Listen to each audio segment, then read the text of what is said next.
অনেক বছর আগে উদয়পুরের এক ছোট্ট গ্রামে এক পরিশ্রমী কৃষক বাস করতেন। তার একটি ছেলে ছিল, কিন্তু সে ছিল ভীষণ অলস। ছেলেটা অলস, দিনভর সে শুধু বন্ধুদের সাথে আড্ডা দেই আর ঘুমাই। আমার মৃত্যুর পর ছেলের কি হবে?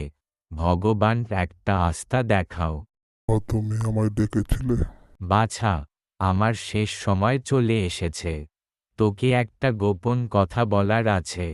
আমাদের ওই পৈতৃক ক্ষেতে আমি এক বিশাল বড় গুপ্তধন লুকিয়ে রেখেছি।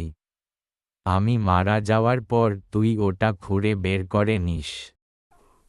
বাবা বলেছিল বাবা মারা যাওয়ার পর গুপ্তধনটা তুলে নিতে যাই, দেখি তুলে নিয়ে আসি।